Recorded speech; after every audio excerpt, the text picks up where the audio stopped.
बिस्मिल्लाहिर्रहमानिर्रहीम। शुरू करता हूँ रब्बे जलील के बाबरकत नाम से, जो सूरज की किरणों से पूरी दुनिया में रोशनी को बिखेरता है। फास्टा न्यूज़ के प्लेटफॉर्म से मैं हूँ नजर फरीद। तो दोस्तों, वर्ल्ड कप की मौजूदा पोजीशन आपके सामने है। तो तारीख गवाह है कि तारीख ने हमेशा बहादुरों का साथ दिया है। अगर ये कहा जाए कि पाकिस्तान T20 वर्ल्ड कप 2022 में आउट हो चुका है तो बेजाना होगा, क्योंकि पाकिस्तान जो है सेमीफाइनल में पहुंचने के जो अमकानात हैं वो बिल्कुल खत्म होते जा रहे हैं। अगर फर्क कर भी लिया जाए कि पाकिस्तान बाकी मानदा जो 3 मैच है वो एक अच्छी एवरेज के साथ जीतेंगे, तो ये सब क्या सराहियां हैं और अपने दिल को खुश करने की बातें हैं। अगर हम मादी के गुज़श्ता 20 मैचों का जायजा लें तो पाकिस्तान की बैटिंग आपको बिल्कुल बैक फुट में नजर आएगी। पाकिस्तान के दोनों जो ओपनर बैट्समैन हैं वो दुनिया के वर्ल्ड क्लास बैट्समैन हैं, उनकी बैटिंग में कोई शक नहीं है। पाकिस्तान की जो बैटिंग मिडिल ऑर्डर है वो अपना कोई रोल अदा नहीं कर रही। हालांकि अगर पाकिस्तान की टीम को उसकी अच्छी सिलेक्शन होती तो पाकिस्तान की टीम दुनिया की नंबर 1 टीम थी और अभी भी हो सकती थी अगर पाकिस्तान की टीम की सिलेक्शन की जाती। हमेशा दुनिया में जो भी बड़ी बड़ी टीमें हैं उनमें 5 स्पेशलिस्ट बैट्समैन होते हैं। अगर हमारी टीम में 5 स्पेशलिस्ट बैट्समैन हो, 6ठा रिजवान का नंबर आता है, 7वां शादाब का नंबर आता है, 8वां मोहम्मद नवाज का नंबर आता है, और जो है हमारे शाहीन खान अफरीदी वो भी अच्छी बैटिंग कर लेते हैं। हमारी दुनिया से मजबूत तरीन बैटिंग हो सकती है। लेकिन जैसे ही हमारे ओपनर आउट होते हैं, ओपनर में तो एक बाबर आजम है, बाकी जो मोहम्मद रिजवान है वो तो विकेट कीपर है। तो बाकी बैट्समैनों का रोल क्या है? जो हमेशा जो अच्छी टीमें हैं वो अपनी बैटिंग पर पहले 5 बैट्समैनों पर इंसार करती हैं। बाबर आजम को निकाल दिया जाए तो बाकी हमारे 4 बैट्समैन कहां हैं? टीम तो एक बैट्समैन के साथ खेल रही है, हमारे बैट्समैन कहां पे? किसी जगह पे नजर नहीं आते। ये वर्ल्ड कप में ही नहीं हुआ कि पाकिस्तान जो है वो बड़ी आसानी से शिकस्त खा गया है जिम्बाब्वे वाली टीम से। अगर हम पाकिस्तान की क्रिकेट की टीम की गुज़श्ता 20-25 मैच का आप रिकॉर्ड निकालें तो आपको वाज़ेह नजर आएगा कि पाकिस्तान की बैटिंग क्या रोल अदा कर रही है।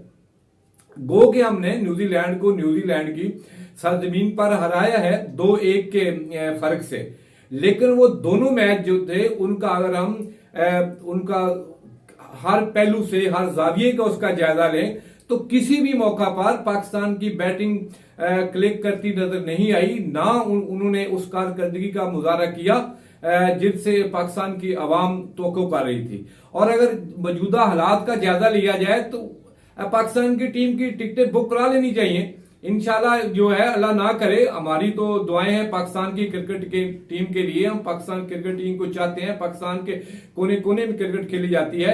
लेकिन अफसोस के जो पाकिस्तान की टीम की मैनेजमेंट कमेटी है, जो पाकिस्तान की सिलेक्शन कमेटी है, वो किस जाविये से टीम को सिलेक्ट कर रही है, ये किसी भी बंदे की जो है वो सोच से बाहर है।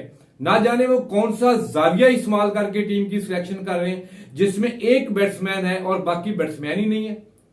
अब क्या हमारे पास बैट्समैन की कमी है?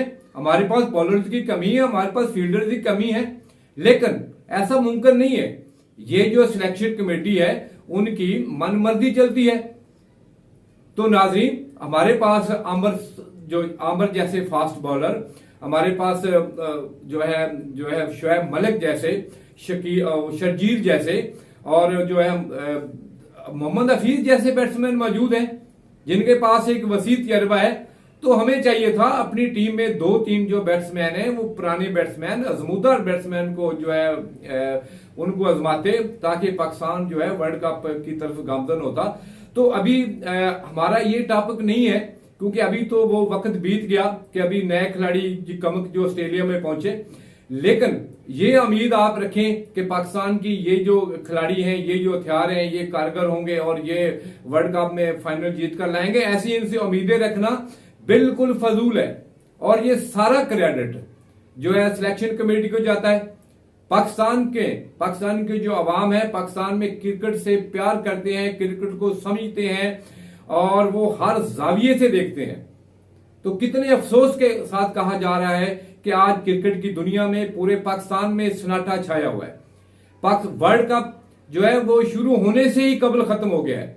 और ये अगर हम उम्मीद रखें कि अभी को अलादीन का चिराग आएगा और पाकिस्तान की फाइनल में टीम पहुंच जाएगी, तो ऐसा हरगिज़ नहीं है। जो टीम है जल्दी इसकी मुल्क रवानगी कर दी जाएगी और अभी इसके जो चांसेस हैं वो ना होने के बराबर हैं।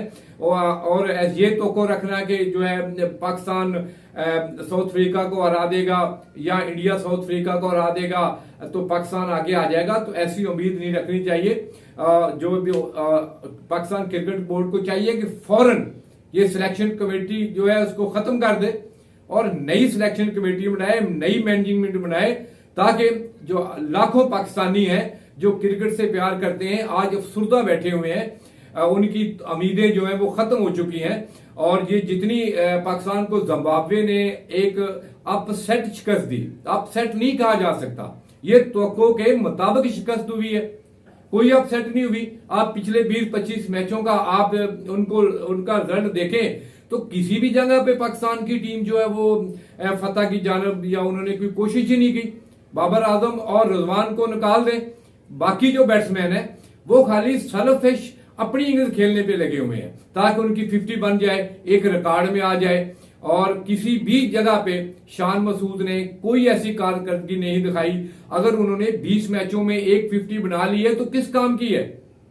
अगर 20 मैचों में एक मैच मोहम्मद आसिफ खेल जाए या मोहम्मद नवाज खेल जाए तो ये कोई कारकर्दगी नहीं है।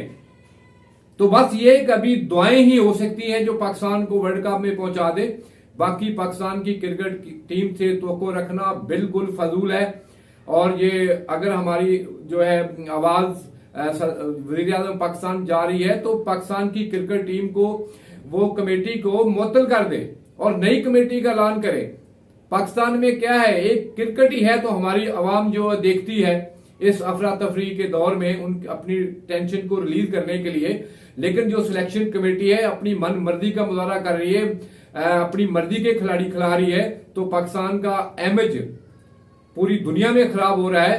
तो नाज़रीन, जो भी मौजूदा आपके सामने सूरत हाल है, तो कोई ऐसा जादू नहीं है कि पाकिस्तान की टीम जो वो सेमीफाइनल में पहुंच जाएगी, तो ऐसी उम्मीदें ना लगाएं। तो इसके साथ ही आप मुझे इजाजत दीजिएगा। आपका अपना नजर फरीद, फास्टा न्यूज, कराची।